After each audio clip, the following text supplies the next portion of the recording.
Prologue. Every date I've ever been on has involved a radical wake-up call and the internet. So this is my gradual romantic awakening via the internet. And I found a couple of things with online dating. First, like one of my all-time favorite TV shows, Franklin and Bash, you have to be unconventional. And I'm way better on the internet than I am online. Or excuse me, than I am in person. Stage 1 year BC, before computers. It's the summer between 7th and 8th grade. I'm living in Northeast Philadelphia. I've only kissed one girl, and I assume she's going to be the only girl that I ever kiss in my life. And I'm basically in love with her, and I have to figure out how I'm going to see her again. And so what I decide to do is, I have no internet. In fact, at this point, the only girl I've ever fell in love with via computer is typing tutor Mavis Beacon. Who?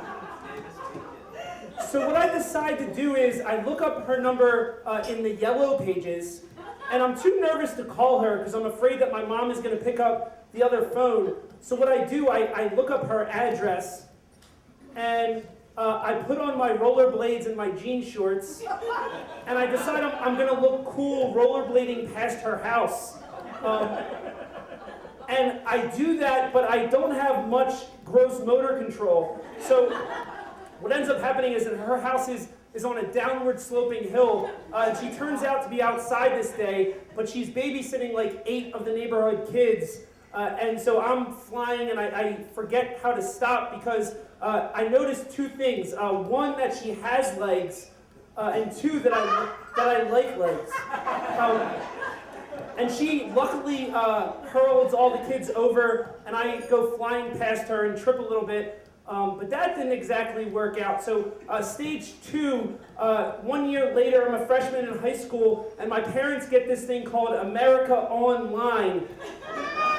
And I find that I can recreate myself via AOL. So I take the screen name Buffman116. I chat up a girl on the internet. I bring her to a carnival, but like Icarus, I flew too close to the top of the carnival. I brought her on a ride called the Zipper after eating too much funnel cake. I kissed her. I lost a little bit of that funnel cake into her mouth. I was a little bit awakened, so I tried to suck it back in. Stage 3, my phone rings at my house my sophomore year of high school, and this girl is on the phone. Actually, my mom says some words in this order that I had never heard before. Steve, there's a girl on the phone for you.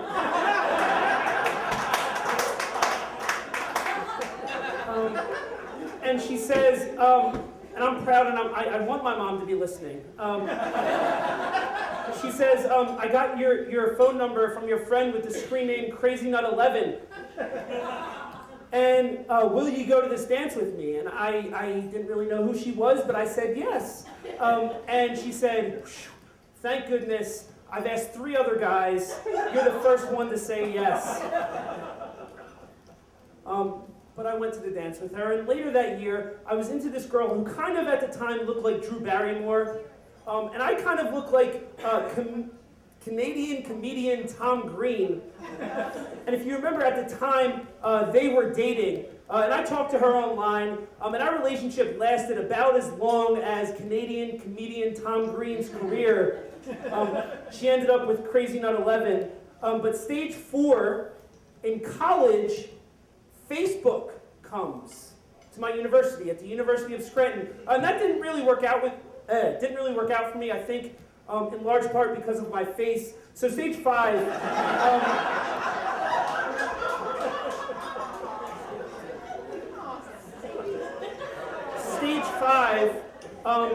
I graduate college and I'm living with my parents because life, and I create a Match.com profile And this is how I first described myself on Match.com. I said, I was coaching a girls basketball team, 6th and 7th, 8th grade Catholic school girls basketball team. And I described myself as kind of like Ryan Gosling in the movie Half Nelson, minus the cocaine addiction, LOL. I didn't get a lot of dates that way. Stage 6. I got a date with a girl on OkCupid several years later. And I asked her what she wanted to do, and she asked me to join her friends at a happy hour at a place in Philadelphia called McGillen's. And her friends were all there, and I met her, and she was beautiful. And we were sitting there together, and I decided that I wanted to be chivalrous because a lot of the girls on OkCupid at the time said that chivalry is dead. So I picked up the pitcher and I tried to pour her a drink, but I was so nervous and my hand was shaking so much that it poured kind of all over her dress. So let's skip stage 7. Stage 7. So I went back to the internet and to my heroes at Franklin and Bash, and I went to Twitter and I tweeted at this guy named Reed Diamond. And if you don't know who that is, he plays Carp on Franklin and Bash. And if you don't know who that is, he's that one guy from that one show that one time. And I said, Reed, what do you have to say about online dating? And he said, Steve, meet people in real life. So stage 8, epilogue. Reed Diamond's tweet was a little bit of a wake-up call to me. And so this right now in Westchester is real life, right? So like not even just like females, like anybody. Let's meet in real life tonight and talk. Thank you.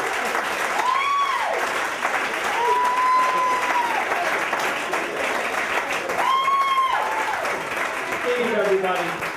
Good job, sir.